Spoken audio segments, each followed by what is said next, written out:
Өзіңіз жайлы айта беріңіз. Өзіңіз жайлы айта беріңіз. Өзіңіз жайлы. Қазақша орысша. Как вам удобно? Hello, dear members of the mission. I would thank you for inviting me to this interview. My full name is Kalinjana Giza. I'm from Shymkent. I'm 24 years old. So this year I graduated from my bachelor degree at South Kazakhstan State Pedagogical University by specialty to foreign languages, English and German. Before getting higher education, I studied at school number 8 from first to 9th grades. After that, I decided to enter affordable shop in 2012. From 2012 to 2016, I got my professional technical education. During my university studies, I had an opportunity to get a scholarship in a program academic mobility. To study abroad. So I was sent in a small city Lodz in Poland. What about my job experience? I have never worked before as an English. Why did you choose this school? Why did you choose this profession? Yes. Because I fully understand children's emotions, feelings, without asking them.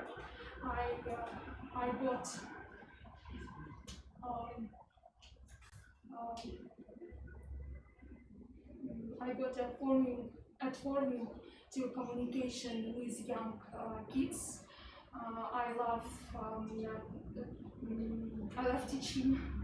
Thank you very much. And one question: can you use computer? Because we work online, and that's why I want to know how can you use computer. Do you know? Very well. Yes, normal or maybe perfect. Normal. Perfect. Yeah. Can you have you some experience with online lessons in your life?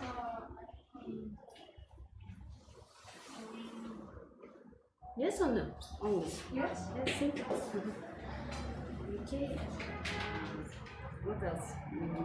I think your speaking is not bad. It's good, and because this school is the best school in our Shymkent, I know, and are you ready for teaching in this school? Yes, of course. Yeah. Okay. педагогика мамандығына келуге не себеп болды? Мысалы, ағылшын тілін жақсы меңгергенсіз, мысалы, фирмаларда жұмыс істеуге мүмкіндігіңіз бар деген сияқты, ағылшын тілдерінен пәндерді жасырын жерде сабақ беруге болады деген сияқты. Именно неге? Осы мұғалім болуға не қойдыңыз өзіңізге алдыңызға ұмытып? Біріншіден, менің әжем, менің тетяларым бәрі мұғалімден басталған. Содан мен ойлаймын, что мұғалім жақсы мамандық деп. Тем более балдармен жұмыс істеу. Вам удобно на русском языке говорить, да? Говорите на русском. Это орыс тілінде. Я думаю, что профессия учителя это очень, конечно, не такая популярная профессия в наше время, но в то время вот, она была самая высокооплачиваемые, уважаемые профессии. Я думаю, что работа с детьми это очень хорошо. То есть любой человек не может стать преподавателем. То есть он должен обладать некоторыми знаниями, навыками, чтобы понять детей. В первую очередь они должны любить, быть психологами, одновременно быть организаторскими способностями должны иметь. ағылшын тілін меңгергеннен басқа тағы қандай өнеріңіз бар, мысалы ұстаз деген актер Мне болуға повезло, вообще я творческий человек. Я люблю все творить, я люблю рисовать. Я ближе к этому. Какая у вас стаж работы есть, У да? меня стаж работы по этой специальности. А какую школу вы заканчивали? Я с 1 по 9 классы училась в 8 школе. А, в нашей Да, в гимназии, нашей да? школе, да. А потом я поступила в колледж, получила Может быть, кто-то из учителей повлиял на выбор Ну, вашей профессии? по-любому, да, потому что Кого бы вы отметили, кстати, из учителей 8 гимназии? Вот кто повлиял на выбор Утаева вашей Елена профессии? Александровна. Она была Утаева Елена Александровна. Она была моим классным Учитель русского руководителем, языка. да. Вот она повлияла. Вы думаете, она уже как-то, да, своим примером, да? В начальной школе у меня была Рятова Гульнара Махановна, она дала как раз нам Прекрасно. да, фундамент тот. Поэтому я не жалею, что выбрала эту специальность.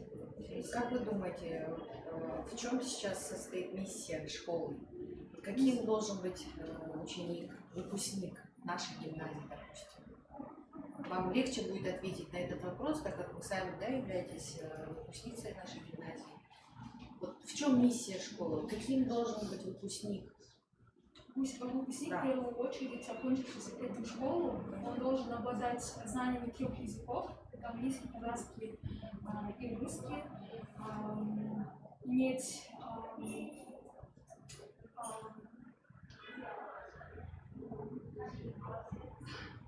ну, я скажу, что атмосфера именно в этой школе, она отличается от других школ. Чем? Чем? В первую очередь это преподавательский состав. Качественный Качественно, преподавательский да, состав. преподавательский Профессионалы состав, своего да. дела, да? Да. Я была на практике, у меня была возможность пройти практику в 9 школе, пройти возможность химию, биологию в Назарбаевской школе, физмате тоже была. И я могу отличить, что все-таки даже если Назарбаевская школа даже идет сейчас, что на первом месте, все равно 8-я школа, то есть она тоже отличается. То есть, ну,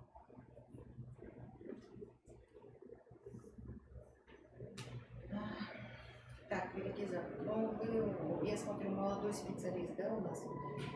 Вот смотрите, сам Егбасы говорил, что мы должны непрерывно заниматься самообразованием, да, вот, допустим, вы получили диплом, магистратура есть, да, у вас? нет, Нет, да?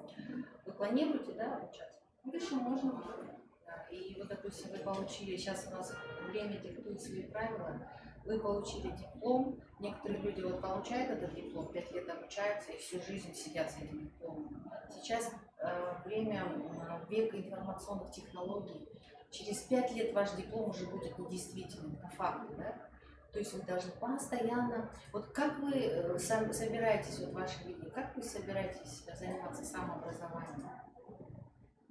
Вот с таким учетом, да, вот если вот сейчас такое время, что через 5 лет уже ваш диплом будет недействительным. Это ходить нужно на разные семинары, на разные курсы, Обучающиеся да, курсы, для повышение, повышения квалификации учителей. творческие, обязательно творческие. Если вы творчески не работаете, то вы все уже застыли, остались в том времени. Все, спасибо. Арман, пойдем. Слушай, ұзақ кетіп қалды. Жаңа адам үміткердің артындасыз. Мен жүрген даласы. Где приват Елена? Ал, Приват Елена вообще сколько? Обычно. Тут еще виду. сарттан көресіз. Что за мектеп болған соң? қорқады иә қорқатын шығар. Сіздің мектеп очень престижный. Сіз күтіп отырсыз, өткерсіз бе? Келесі мектепке келесіз бе? жақсы жауап бере ма ағылшын тілінде Жақсы. Акценті бар. кішкене иә Жақсы. Ойын айтып жеткізіп тұр да. бірақ өз несімен айта алмай отыр да. Өз ойымен жобалық Баша жаман емес сияқты біздің оқушылар сондай негізінде жаман болмайды бір Влюбленная жылға школа ғой. мынау тек андай ғылыми турда айтып отыр да, былай еркін сөйлеп анадай қылмай тұрмай жатыр. Базасы жақсы болса бұл Мынандай, иә, база база. наставничество. біз берейік иә бір жол істеп көрсін Маған ұнап тұр. Ол өзі тем более мектепті жақсы көріп тұр ғой. Салыстырып отырды иә. Прям ғашық болып отыр ғой мектепке. ой мен бір нәрсе басып жібердім білмеймін ми ашып Ең осы. апам бермейді. біз демалған жоқпыз Жазасыз ғой. жоқ не басайын ой Онда бағасы қойыңыз ба? Шешім қабылдадыңыздар ма? вот эти да сен Да, да, да. Алдын галочка қоясыз. Ағылшын тілінде келдік. да вот это Бір ғана үміткер. Өзіңіз Бауыржан тезірек көп адамдар сарылып тұруға болмайды жылдам. қол иә. Сіз қабылдадыңыз ба? Иә. мына кісілер қандай жауап берді Мен ұнады Маман. Жақсы сөйлейді. Speaking language. Кішкене стажға аздық иә. жұмыс істеген баланы жасақтаған біздің түлегіміз екен Жанат Арысбековна ағылшын тілі жақсы Самое главное сіздер дұрыс әділ Иә, бағалауды иә, мына кісілер берсін. қазір мен Бауыржаннан сұраймын. Бауыржан міндетті түрде бұл жерде қырқу деген болмайды. Точно бәрін салуларыңыз керек. Мен бірінші болғаннан кейін қазір басында қадағалап отырмын. Қалай өтеді, қалай қояды. Мен сіздер енді комиссия мүшесі болып жатсыздар ғой, енді сіздерді біраз шақырамыз солай. Мектептерден өздеріңіз іріктеп берсеңіздер, бізге одан өткен не жоқ. қолдап отқан андай да, жүректі да. Жақсы. сонда өтті ма Иә, осы кісі. Комиссияның қорытындысын айтыңыздар ма? Біз сізге протокол жіберіп, жарай ма? Иә. 46 максимально 100 бол. Ол жерде бәрі есептеліп максимально показать суммарно. Ал мынаны әңгімелесуден қазір максимально болады. өтті да Иә, өтті. рахмет Эльгизаға айтып берейік. Шешіміңізді айтсаңызшы. так Эльгиза как по отчеству у вас Бахтижанова мы вот члены комиссии дали вам возможность поработать в школе, и мы понаблюдаем за вами. Поэтому вам творческого подъема, терпения, потому что работать в школе тоже не из легких дел. Вот. Главное, вы должны любить детей. Мне кажется, основной критерий, да, педагог, әріптестер. Дұрыс айтасыз. Ең бірінші, мен ойлаймын, балдарды жақсы көрсе, оны сондай араларыңызда контакт болады.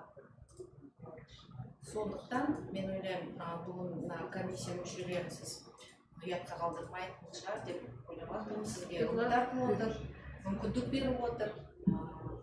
Енді құда қалса жұмыс жасаймыз. Elgiza, good luck in your job. You are so active and so beautiful. Okay, good luck. мектебіңізді, оқушыларыңызды биіктен көрсете беріңіз. Қазақстанды биіктен көрсетіңіз. Жақсы, ақ жол сізге.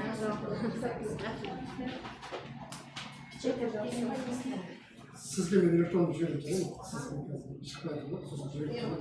Кете беріңіз, кете беріңіз. Жақсы болыңыздар, сау болыңыздар.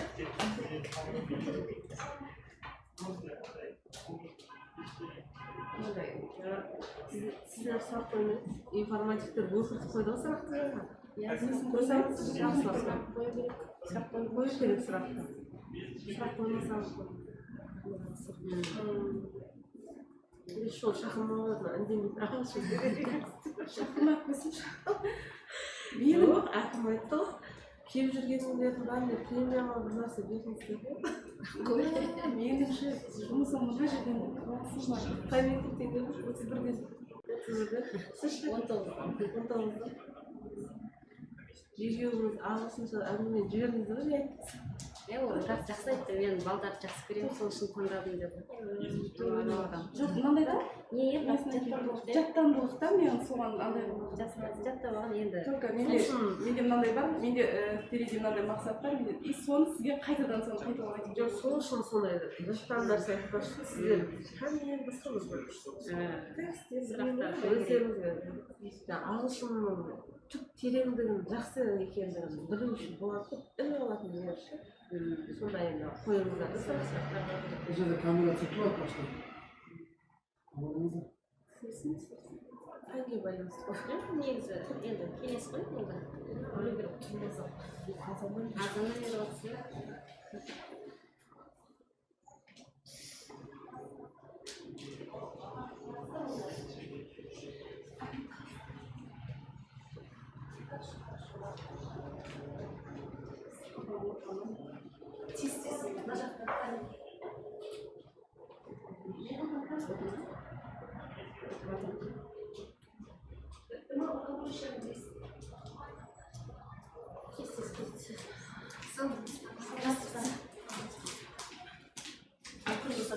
Тез қабылдап жүрсіздерге Kaçıncı mektebiniz abla? 5-ші мектеп. 5. mektepten çevirmemiz.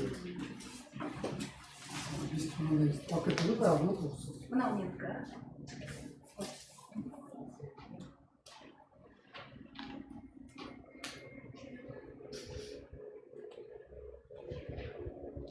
Алпыс екі. Нет. 62 06 13 40 14 72.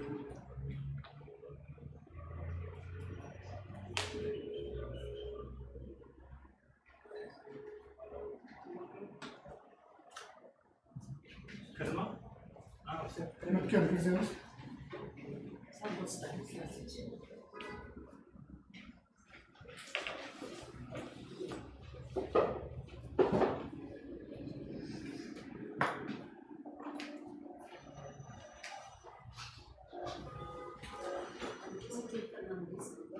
Yes. Okay, good day. May I ask you some questions? Why did you teach your this profession? Because I need to. Don't worry. I'm sorry. Siz ne yapacaksınız? Как вас? Вот он. Zuhra. My name is Zuhra. Azura, I have to go to the hospital at the 12 o'clock. Yes. This time, tell time. What time is it? Bir de birisi. It's 12:30. It's 40. Don't worry, it's not so simple. Are you happy? Are you happy? Yes. No. Так, Miss Zuhra, please tell me about your family, or maybe about your life. It's short information. My name is Zuhra. I was married. I have 5 children. Five children? Yes. 5 children. I'm 38. And when I educated at school, no. Okay. Good job. Tell us about this hobby. Your hobby. Hobby. Teach reading. Answer my question, please. Why do you want this job? The teaching. Your job. Почему вы выбрали эту специальность, учителя? Children. Because I love children. Love children. Thank you. When I walk at gymnasium, I walked 1 hour for 1 hour. But I was a teacher assistant. I want to have a teacher.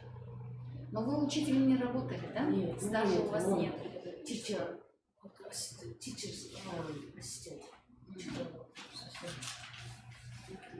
А какие платформы вы знаете? Мы сейчас будем начинать учебный год с дистанционного обучения. Какие электронные платформы вы знаете? Но электронное дистанционное обучение – это, значит, работа с учениками на расстоянии.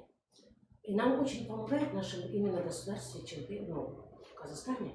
Там Zoom, то, что программа, очень много интересных программ, откуда мы можем черпать это все и давать правильно детям. Ну какие платформы учебные? Платформа – это как У вас дети есть? Вы замужем? да. Я Сколько сама лет учусь. детям? Старшему 13, маленькому. Он же в школе учится? Да. Вот вы весной с ним занимались домашней Да. работой? Куда вы ходили? То На есть какие платформы? мы черпаем все из учеников, как учебников, и с учебников начинаем объяснять детям, они это все говорят учителям. А кунделик язык вы слышали? Да. Кунделик Билимлен, Да. Дарын онлайн, Да. хотя бы для Да. начала. Да, да. Спасибо. Есть вопросы?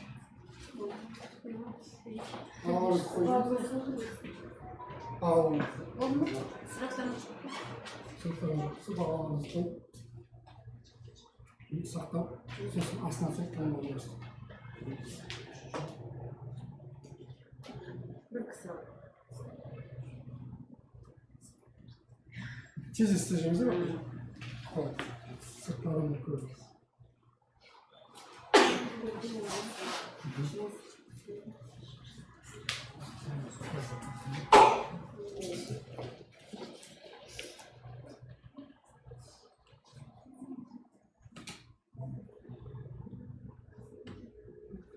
Таңдап басқа жазасыз. басқа жоқ.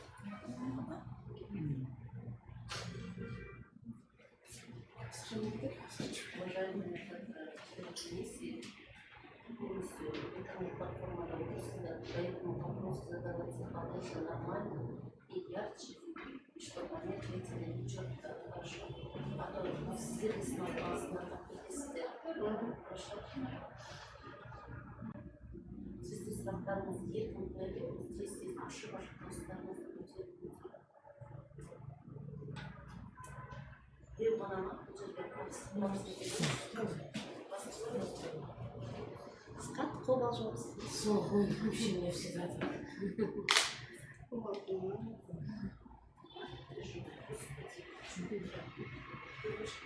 Как первый раз, как первый раз. Ничего страшного, нормально.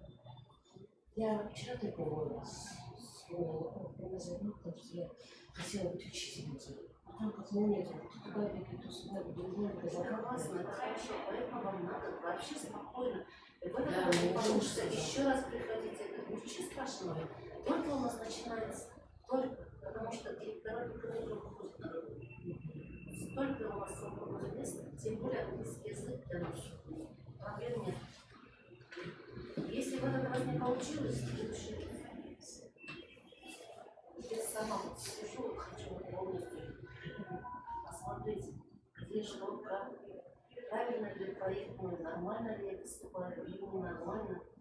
Я аж сама переживаю. Дитя ваше. Самое главное, чтобы она была прозрачна, чтобы люди остались довольны. Все до следующего года. Қазір кішкене интернет жайыстап Ну, қалды. как каждый раз узнаю. Сіз енді егер жұмысқа тұрсаңыз жаңағы білім платформаларды жақсылап біліп алыңыз, Я өйткені жұмыс істегенде Вот я қиын недавно болады. учила про дистанционную сейчас. Қазір онлайн курстар жүріп жатыр ғой, сол онлайн курстар кірмесеңіз Онлайн қиын учила, болады. сертификаты получила. Ну, сидя дома онлайн, я прям, наверное, так прям вот про дистанционную, чтобы все как работать, какие программы, как детям преподнести все это.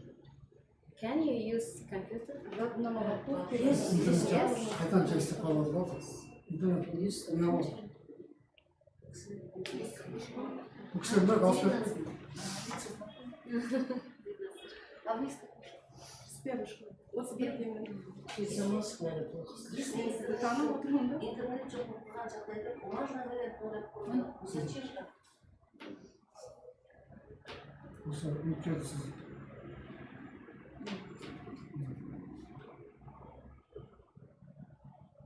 шекті балға жеткен жоқ, 16 бал болды. 17-ден асу керек еді сіз. Директор айтады. Апай. Many times I was home because I child care my babies. So I'd say at home. But now I want to public teacher because I want to give many children good education and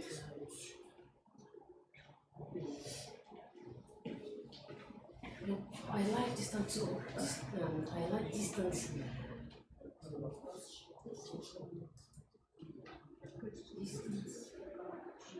Okay, don't.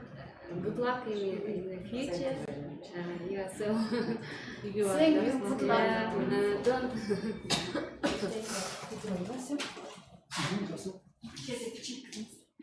Жоқ, бұған келеш. А не надо печать? А, все. Сізде не бабы болмайды. Келесі английский мектеп. Какое положение? оқушылардың алдында қалай сөйлейді? Қазір Қазірден Бірінші мектепті тек.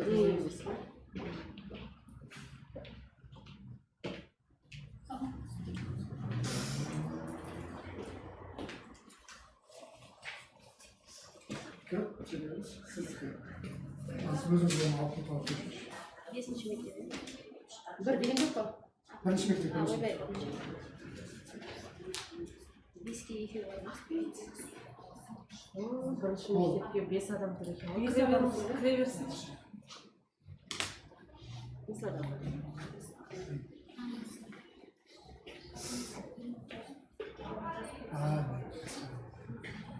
Болды ғой, келесі адам кіре бере ма? Иә, кіресің бірінші мектепке. Бірінші мектеп па? Жоқ, жаңа 5-ке бітті ма 5? Бітті. Үшеуі де бітті ма?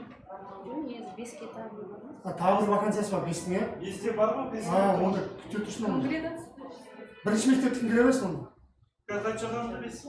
5-те бітірмеді. Жоқ, мен ол кісі жоқ, ол кісі тұрып кеткен екенін білмеймін, тағы бар. 5-те қанша адам бар? Бесте тағы бір адам болды. 5-ші мектепке келіп тұрған. 5 деді ма? 1 деді ма? Жоқ, бір қазір бір. Жоқ, сіздер 5-ке қанша адам қабылдадыңыздар? Біреу ғана ма? Біреу, иә, ол өтпеді. 3 адам тұр ғой ол. Тапсыр, өндірістегі. Үшеу. Екі орын керек те бар. Ирек Анастасия Александровна, Мамедов Зайнов, Педровик кезде екеуі кетті ғой тағы. Оны тағы келсін. Бірінші жөні өзі ма? Бірінші жөні. Анам бір ұлды бітіріп алды. Сәрке, сіз ба? Жоқ, екі кіргеннен бері жүрген, біз оқашыға кіре бермейсің. Отырыңыз.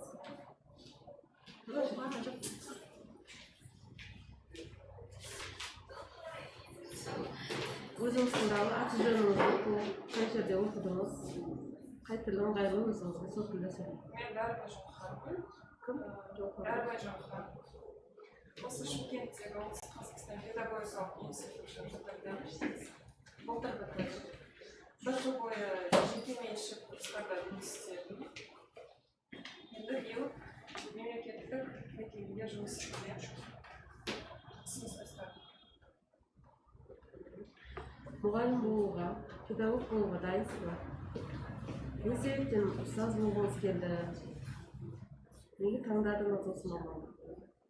Ұстаз болуына таңдауға себепкер болған өзімнің анам. Мен анамның жастайынан өзі ұстаз болуға армандаған, бірақ өкінішке орай жұмыс жасай алмады. Сондықтан мамам мені былайша айтқанда итермеледі ұстаздықты. Өз қалауыңызбен? Иә. Бірақ өз қалауыммен де өзім сондай мұғалім болғанға тұрған адам болғандықтан басқа нәрсеге өзімнің қабілетім де жоқ. Сондықтан маған жақында өзіме келмеді. Well, what did your university graduate? what university graduated? South Kazakhstan University of Pedagogical. Your profession, two Profession? language or maybe one? 2 foreign languages, How? English and German. Okay. Mr. Omar, why did you choose these professions? As I say, my mother, Choose. I think that my mother wanted to be me as a teacher, wanted to see me as a teacher, so I wanted to be a teacher. Maybe. So that's why. Okay. Because in practice, I see the children with such a big eyes, and I love to teach the students to the new things. So that's why maybe I want to be a teacher. Okay, next. Tell the elder parents. Tell the elder parents. Tell me, please. My elder brothers, family. Да? Yes, I have 2 brothers. They are both elderly. Elder? So my mother and father, we are 5 family. Okay, I have one question. You know that our education, maybe it will work online. Have you got some experience in such a way? Yes, last year I worked in local courses in Shymkent, so I know the ways how to teach online. So that's In your course, yeah? Yes. It's private. With Zoom, with Skype, with WhatsApp. And what platform do you know? For What example, do you platform? know, yes, Bloomland, for example. First of all, Bloomland, Zoom, Skype. Can you work in this platform? Can you work in this platform? Yes. Yes. You have experience. Very. Здесь да. Я, можно на русском задам вопрос, потому что школа у нас смешанная. Если вы придете в нашу школу, что вы можете принести свое, например, развитие английского языка или вообще развитие школы, или для учащихся повышение мотивации?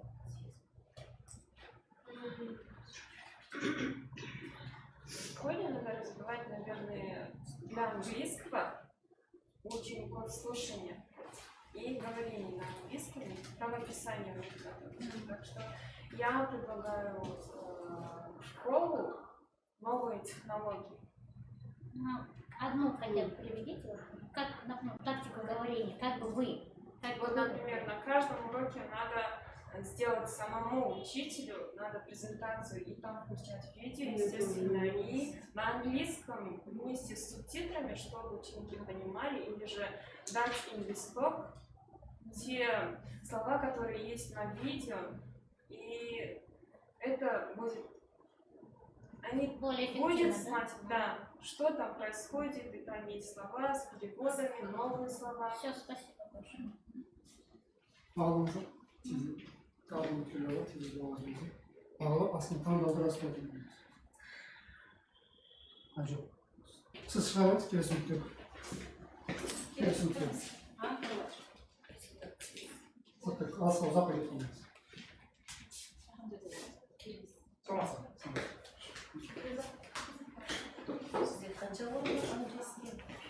Açtım kaç olmadı. Biz 4 vakansiyada Tamam. Buyurun. Okay, tell us about you. Well, that's a great effort when it comes to telling. Yeah, my name is Musabai Ruslan. Great effort to say about myself because I have graduated from American University once back in the time 1980s to 96 and 98, and since then I have just mastering the English. And well, I've been teaching IELTS recently for many of students here in Shymkent. So many students, many pupils from different schools know me as a tutor, mentor. I have 3 kids. I live in Shymkent. I think that's all about myself. Your English is so Well, because I've just studied, in America and several years in England. So that's why. Do you like teaching? Well, of course, that's my life dream, and I was dreaming about it for a long time. And this is it. I love it to teach the children. I think I was teaching at the universities, of course, and at the college. And I was the head of the department of, that was a relationship between England and Kazakhstan. And I was head of the project. So, okay, thank you. Any questions, right? For example, please. Present continuous. Present continuous. You're talking about the grammar, right? Well, the present continuous, it's a simple grammar. What the action that we are doing right now, we're saying present continuous. And there's nothing to say else. I'm doing something, that's a present continuous. Very nice. Right? Thank you. Your speaking is so good. I used to work as a translator also for many years and was guiding a foreign tourist here in South Kazakhstan region. So I was just a translator and so on. One question. Right. How do you think, maybe if you study with children, have you got some difficulties because we teach only in student, not children? Well, as I do understand, you're talking about kids, and there is a difference, might be, students from the university and little kids in school. I won't have any difficulties because I have been always teaching. That's my job, and I think there is no difficulties. Oh, you are so. Thank you. Very much for your answer. Yeah. Any questions? Мен сұрақ қояйыншы сізге. Сіз мысалы біздің мектепке келген балалармен қалай жұмыс жасайсыз, балалардың мотивациясын көтеріп саласыз? Дұрыс, мен енді осынша жыл енді білім беру саласында жұмыс істеп келе жатырмын, осы мынау жоғарғы оқу орындарында жұмыс істедім, одан кейін колледжде жұмыс істедім. Енді мынау мектепке келе себебім біріншіден мектепті көтеру керек деп ойлаймын да. Кейбіреулер айтып жатады, сіздің біліміңізбен бір мүмкін Назарбаев интеллектуальный школаға барасыз деген сияқты. Болмаса басқа бір жақтарға. Жоқ, мен кәдімгі қарапайым мектептен бастағым келеді. Өйткені университетте болдым, колледжде болдым, оқу орындарын басқардым, частный. Сондықтан мен мектепте енді өзімнің тәжірибемді балаларға бергім келеді. Осылай бір мектепте осындай специалист бар деп жаңағыдай үлкен мотивация болар еді сол балаларға. Білімді бергім келеді. Мысалы, бастауыш сыныпқа кіресіз, бастауыш сыныптардың қазіргі ағылшын тілі бар ғой олар. Солармен қалай сіз жұмыс жасайсыз, солардың мотивациясына, ағылшын тілге бейімдеуін қалай? Енді өзімнің 3 балам бар. Ол әке болу мысалға бір шетінен мұғалім сияқты ғой енді. Бізде сол көрген білгенімізді, тәжірибемді соны балаларға беремін. Біз енді ер адамдар, әйел адамдарға қарағанда көбінесе кішкене слабый болып жатты. Бастауыш мектептерде, болмаса садиктерде ер адамдар көбінесе жұмыс істемейді ғой енді. Bir şeyden korkunçlar varsa bırak, ben de onda korkunç yok. Alıp sağlam da öyle. Tecrübem bir öyle daim. Evet, Sen takip etmiş? Az kalmadı. Kimsin? Ruslan. Sağ olasın.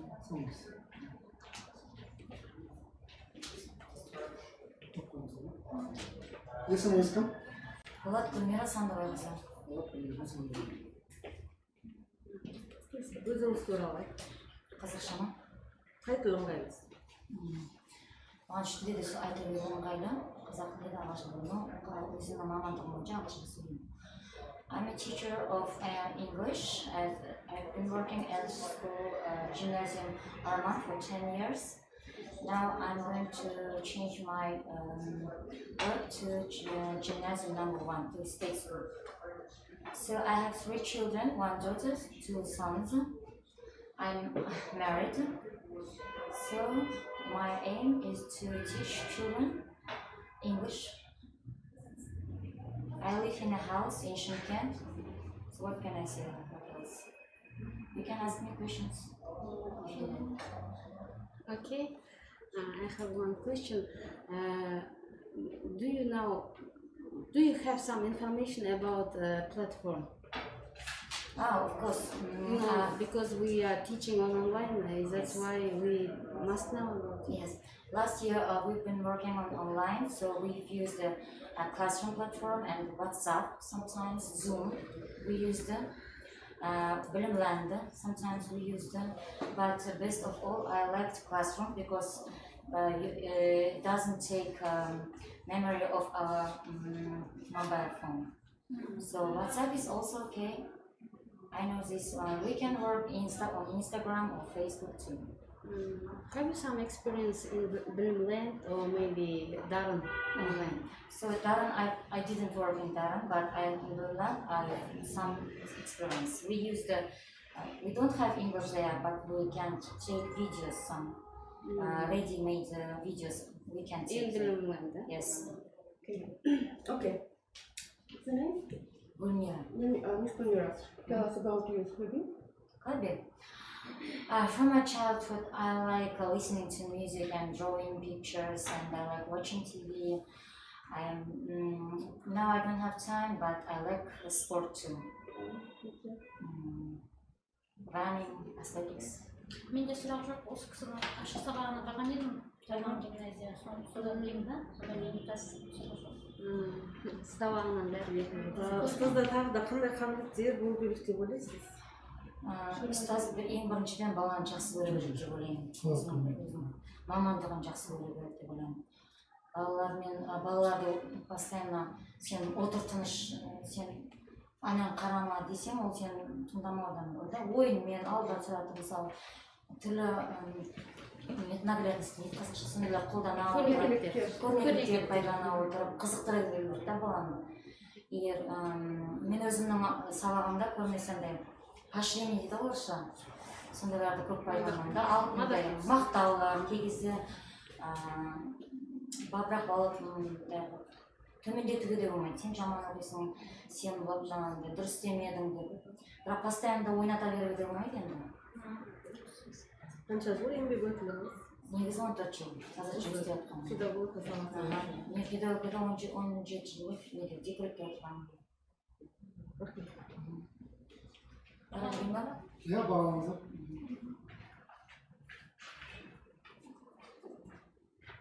Келесі кіре берсін.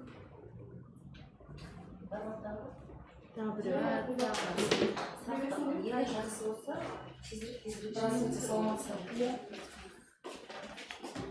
Өзіңіз туралы айта беріңіз. Өзім туралы? Аты жөніңізді айтыңыз. So, first of all, I would like to say about myself. So, my name is Shanazara Dubal-Mirkenovna, and I'm from Kazakhstan, Shymkent city. But I was born originally from Tashkent region, and when I was 17 years old, I moved to Nur-Sultan city. There, I entered the exams and the Eurasian National University, named after Lev Nikolaevich Gumilev. My specialty is two foreign languages, German and English. And the faculty is pedagogical. So I studied 4 years, and then after graduating, I got married, and right now I have got 3 kids. Then I have my work experience is 30 years old. If to tell about free time activities. Stop. Why did you choose that profession? So, because I like teaching teenagers, adults, and the kids, little kids, because I know a new methodology, and I like solutions, and so Oxford and the Cambridge Press, these books, this kind of books, and I like playing games with the kids, and I like, for example, to make them interested and to be involved in the lesson, and I like. Okay, what level in your English? So I taught from beginner to advanced levels. Speaking is good. Thanks so much. Қазіргі таңда мына қажеттігін оқыту болады ғой. соны қандай платформа білесіз қалай? Қазіргі таңда платформалар өте көп. Ол Zoom платформасы, WhatsApp және де Jitsi Meet деген қазір болып жатыр. Skype, мен өзім жұмыс жасағанмын сол платформалар бойынша. Және де мен ойлаймын, бұл қазіргі таңда біздің ең заманауи платформалардың бірі, және де өте қолайлы. Себебі қазір карантин уақытысында білесіздер, көптеген қашықтан оқу, олар біз үшін өте маңызды нәрсе деп ойлаймын. Өйткені балалардың білімі деңгейі төмендемеу керек. Сондықтан да біз әрдайым ата-анамен және де балалармен қарым-қатынаста болуымыз керек. Және де білімнің сапасын жоғарылатуымыз керек. Әрине, жалғыз тек қана ағылшын тілінің мысалға грамматикалық немесе жаңағыдай pronunciation, speaking, жаңағыдай төрт skills'ты ғана үйретпей, оларға мотиватор және де психолог болу да қажет деп ойлаймын. Жақсы, рахмет.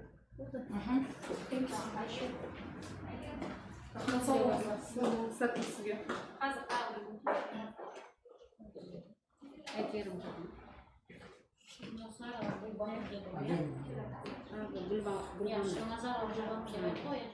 Болат Гүлмира Салбайқызы Әйгерім өзіңізді қысқа нұсқа өмірбаян ағылшын тілінде. Ағылшын тілінде. My name is Aygul. My surname is Janova. I am a teacher of English. I have been working in school for 12 years. I have family. I have 2 children.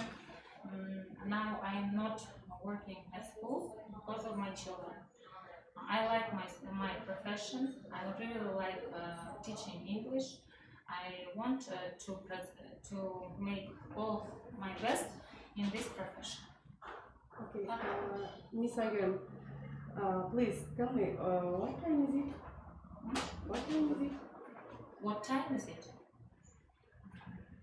Today, no? Time? 12 past 1. Thanks. 20 past 1. 20 past 1? Yes. I have to go to the hospital at 11 o'clock. I don't have time. I have to go to hospital at 11 o'clock. I don't have time. No, I know. I don't have time. Okay, thanks. What's your level in English? My level was advanced, but I didn't work 2 years. That is why I think intermediate. Okay, one question. Are you ready for teaching with children? Yes. Grade, for example, grade 1, first grade. Yes, my diploma is teacher for all the levels. It's not You know, only it's for difficult. high level, only for little children. With great pleasure. You don't have some problem with. No, I have my own 4 children. I have practice. I worked with little children. Жоқ, сұрақ қоймаймын, бұл кісі бізде осыдан бұрын жұмыс істеген, кейін отбасылық жағдаймен жұмыстан шыққан 3 егіз ұлдың анасы. Жақсы білеміз. Иә, біліп отырмыз. Айтып Біздің бұрын мұғалім. Пушкин мектебінде істеген.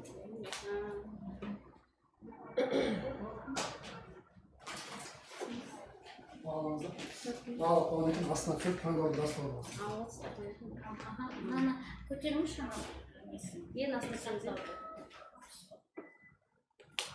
Қабылдаған жоқ ол жұмысты.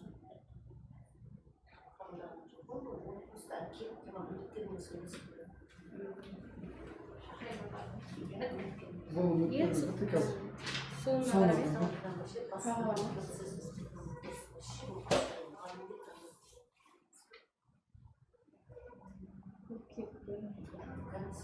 болған жоқ па? Болды, 5 жыл. Сізді бағып өзі.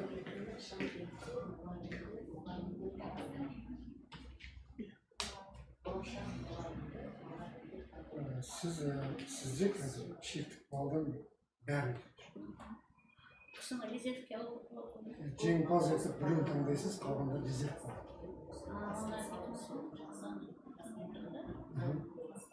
қалғандар резервке түседі.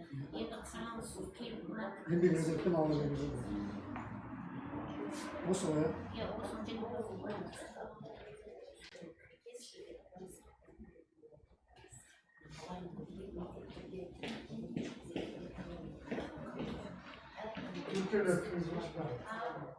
Сіз резервке қанша алдыңыз? Бізге негізі 4 адам керек қой, 4 маман керек. Бірақ кейін тағы декретке кететін адам бар, соны ана кісіні тағдыру. Резервке қойшы. Сондықтан резервке сақтап қойып. Сізге оңшаң жақсылар түсті да? Мектебіңіз жақсы ау деймін. Сен ана екінші мектеп таңғалып. Бәрі жақсы болды. Енді бірінші мектеп енді иралмай мектеп.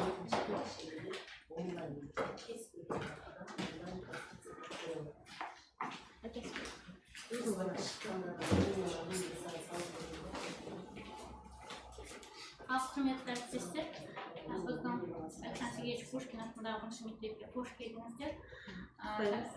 Енді қазір ереже бойынша бір жеңімпазды шығардық, қалғандары бұл резервке түседі.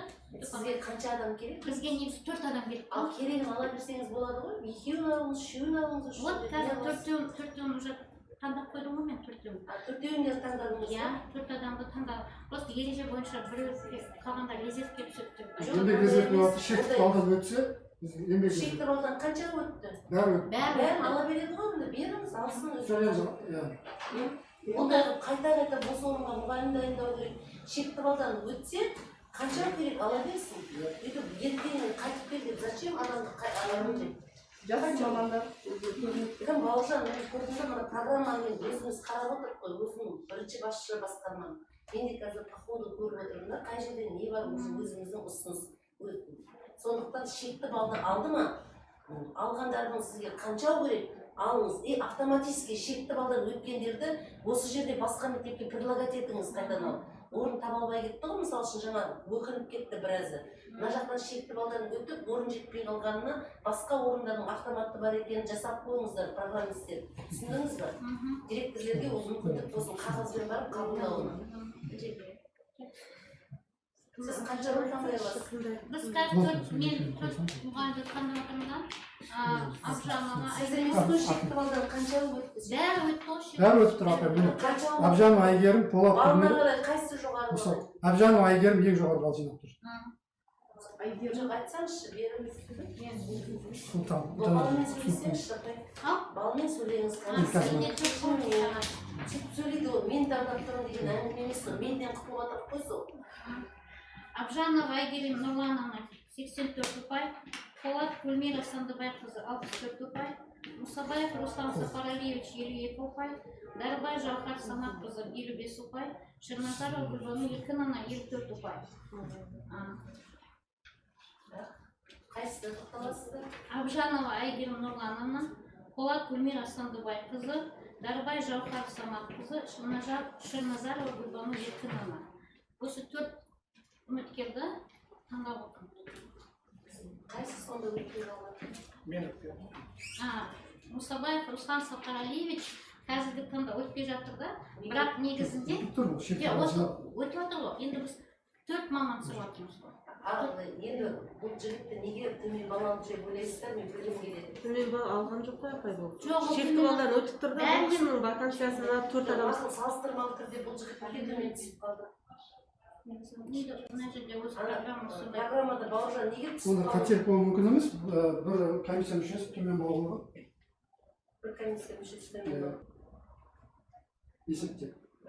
Өзінде Бұл жерде шекті балдан бәрі өтіп тұр. шекті балдан бәрі өткен да? Бұл бірінші көрсеткіштер 60. У них тоже нормальный балл. Жоқ, Қанша балл жинап тұр? 21 балл жинап тұр. 21 ұпай мәселе. Біреуден бір ұпай аз кеткен. Яқтан балы ұзақ болып көбірек болып келді ма? 39, 61. Абжанова сізде қызыл диплом ба? Қызыл диплом сіз бірден мықты ұпайды жинап кеткен екенсіз. Тағы қандай артықшылығыңыз бар? Магистратурада бітірдім. Сонымен балыңыз қосып отырды. Ал Солат, сізде қандай 39 балға неңіз бар? Неден? Солат Гүлмира, иә. Магистратурам жоқ, бірақ енді бұл сен деп отырмын. Қалай сіз жоғары 39 бал автоматы беріп отырмыз? Енді ол тәжірибем бар деймін, 14 жыл. Стажыңыз бар? Бұл жерде и стаж роль играет, бұл жерде не магистратура орын алады бұл жерде. Енді бізге жаңағы қай мектепке бізге тағы да керек ағылшын. Мен сізді автоматом мына жігітке басқа мектептер предложение жасаймыз ба? Ол болмас. Жоқ, бұл кісі тағы да басқа мектепке тапсырды. Мен 17-ші мектепке тапсырамын. 17 бар бұл Келесі апта болады. Онда бұл кісіні автоматом резервта тұрсын. Сіз сол жерге отырып бірден бұл кісіні мектептің директоріне бұл жерге келмей қабылдайтын мүмкіндік жасаңыз. Ұсынысын, комиссияның ұсынысын директорге өзіне барып келмей ұсыныстың түрін болады да. Себебі бұл жігіт уже өтіп тұр шекті деңгейден. Автоматом ұсына аламыз. Ертең директор келгенде бұл кісіні собеседованиеден өткізбей бір ғана директор ғана сөйлесе отырып бұл кісіні автоматом мектепке қабылдау мүмкіндігі. Бірінші мүмкіндік орын осы кісіде болу керек. Бауыржан, түсіндіңіз ба? Мысалы үшін маған ұнады, ер азамат мектепте істеу керек, өзінің еркімен келіп тұр, тәжірибесі жетіп тұр, дикциясы бар, керемет ұстаз. Акцент жоқ. Акцент? Жақсы тіл, жақсы жаттыққан да. Тілде акцент жоқ. Грамматиканы қатты ұнады. Сіз мектепте жұмыс істегенсіз ба? Жоқ, мен университетте жұмыс істедім. Одан кейін колледжде жұмыс істедім. Колледжде, да? Министерство обороны жұмыс істеген. Қанша жылғы еңбек өтіліңіз бар? Енді 17 жыл общий стаж. Орынбасар болып істегенсіз ба? Иә, орынбасар болып істеген. Қанша жыл істегенсіз? Мана Бұлтыбай колледжінде істедім, 3 жыл. 3 жылда. 72 сағаттық курстан өткенсіз ба? 72 сағаттық курстан өтпедім. Мектеп директорлығымен түсіңіз. Ер азаматтар бізге керек, сіз сияқты тілді дамытатын жігіттер керек жұмыстың барысында. Маған өте ұнады, бүгінгі қатысып отырған қыздардың барлығы өтіп кетті да жерде. Бір жігіт бізге тағы өзіміз айтамыз, жігіттер жоқ деп. Барлықтарыңыз осы бірінші мектепте істегілеріңіз келіп тұр ма? Жақсы, сіз де өзіңіздің жаңағы келесі неңізге үміткер бола аласыз. 8-ші мектептің директоры отыр ма осы жерде жаңа ағылшын таппай отырған? Кетіп қалды. Мен мысалы үшін 8-ші мектепте сценарийін тереңдетіп оқытып жатқан мектептерге керемет айналайын. Осы бетіңізден қайтпаңыз. Жақсы. Мына жақталар түсіріп алсын. Енді қай проблем? 5-ші мектеп. Осы ағылшын тіл. Тағы ағылшын. Беске ана болмады ғой, ана шақыршы ана боланы дейді. Қаншадан келді?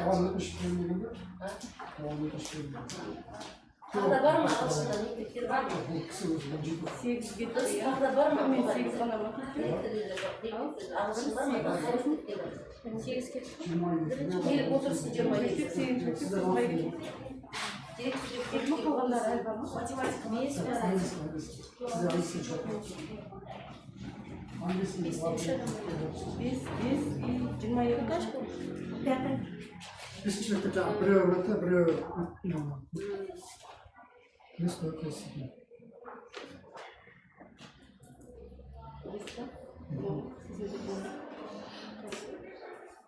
Сексен төрт мың қайсын тересіз? 14-ші мектепке жібергенсіз ғой, несін почтасында, иә? Звондап айтқан екіншісін бесіншісін емес.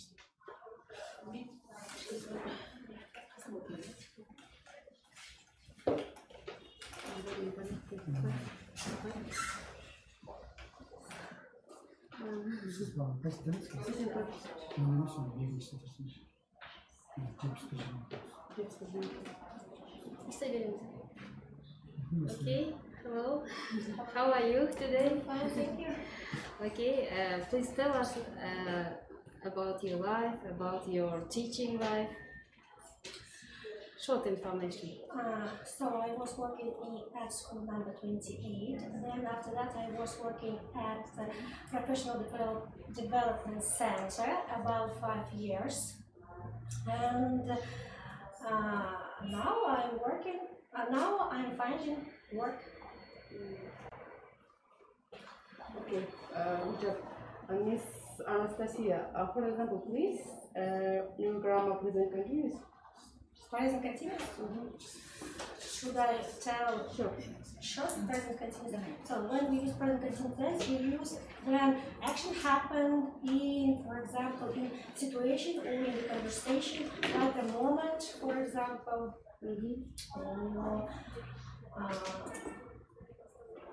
This room, in the room. So we use the present continuous tense when we want, when the action happened at the moment or at the moment of conversation. Okay, how many years did you teach in school? 20? I was working at 28 school about 4 years. 4 years. So then I was working at a study in center. Yes. Yeah. I know. Studying so popular in our Shuken. Так, okay. Why did you choose this school? Especially this school? Yes, especially. Because it's very close to my house, first of all. But I want to work at school because I like working with kids. And I think that I can develop my knowledge, my profession knowledge at school. Okay, thank you. У вас опыт педагогической работы есть? Да, 10 лет. 10 лет в школе, да, работали? 5 лет в школе, 5 лет в стадии. Хорошо. Вы готовы стать классным руководителем? Да. Готовы, да? Дистанционное обучение. В дистанционном обучении Понятия я сталкивалась с ребенком. У меня дочка тоже учится. В школе, да, учится? 3 класс, 4 И какими платформами вы пользовались? WhatsApp. Еще? Skype. А электронный дневник? Электронный дневник был, да. Как он называется? Кунделик. Кунделик. Да. Бармус?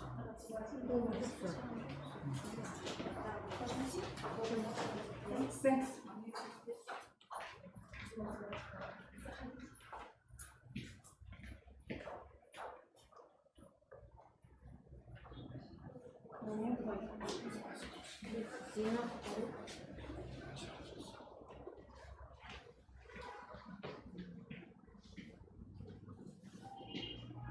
How are you? Good. What is your name? My name is Zena. Please tell about you. I'm 22 years old. I'm from Shymkent and I finished pedagogical university in July. And I love kids and they love me. And I love very much English. English is my second language and I want to try to be a teacher for the children, to teach them, to give them a knowledge and to see what they know. Okay, Miss Zainab, yeah? Yes? Why did you choose this profession?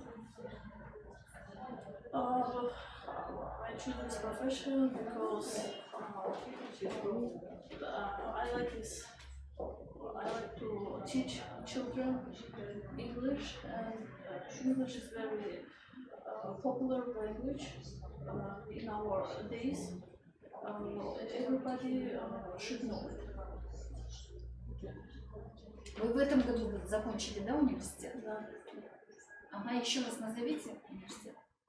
Педагогический. Как Южно-Казахстанский педагогический университет. Хорошо. Практику проходили в школе?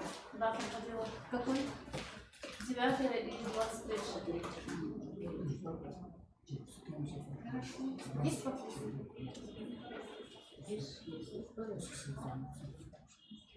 Все, да? Thank you.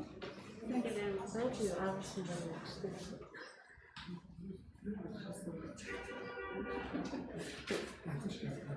So Молодец.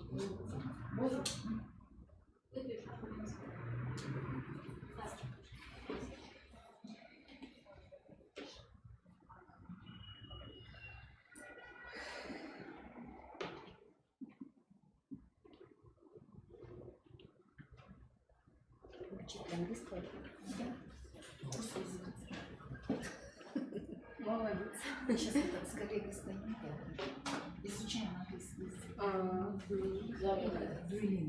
Молодец, с первого раза это без акцента. Нет, в школе, в институте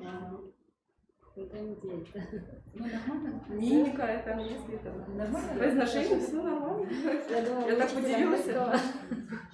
Я сперва я так подумала, что вы тоже самое англичанка.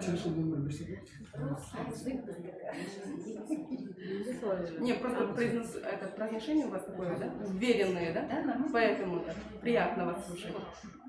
Удивилась это? Подняла голову.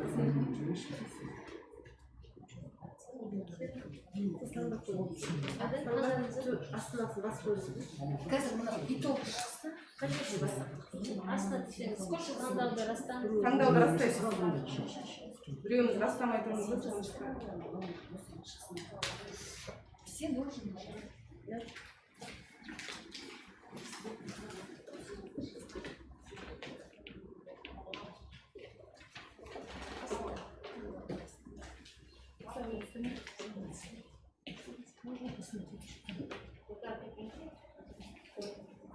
Sizin cevabınız.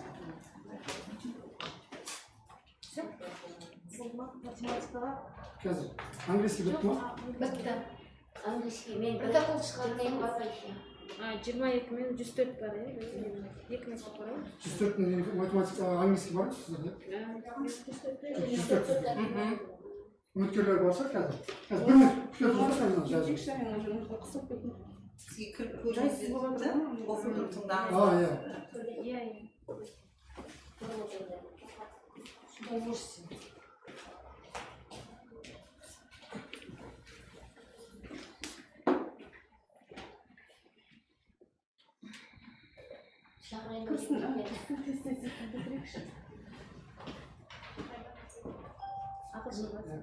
Қазір бір минут күтіп тұрыңыз. Сіздер бағалап қойыңыздар ма?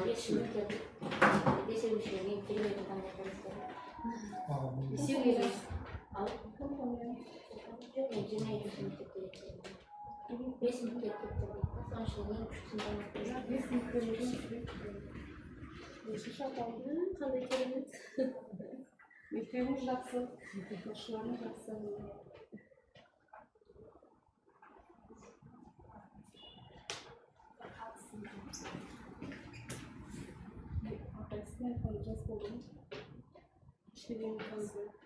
Клиник Анастасия. Kız şekli kaldırdı. Қазір сізді протокол шығарып берсін. Түсіндіріп айта берсем, айтасыз ғой, қанша балымен? Қазір протокол шығарып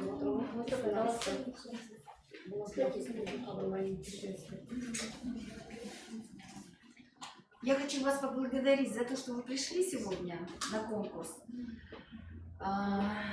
Чисто автоматически, видите, мы сидим друг от друга на расстоянии, от меня, например, ничего не зависит.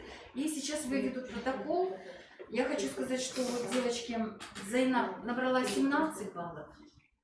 Вы набрали тоже 17, да, по-моему? И вы набрали... Зейнаб 19, 21 Кривенко Анастасия. Видите, по количеству, я даже еще не видела, вот он мне продиктовал. По количеству набранных баллов я вас поздравляю. Кривенко, да, фамилия? Вы победитель. Я вас жду в 5-й школе. Оформляйте документы. Вам большое спасибо, что пришли.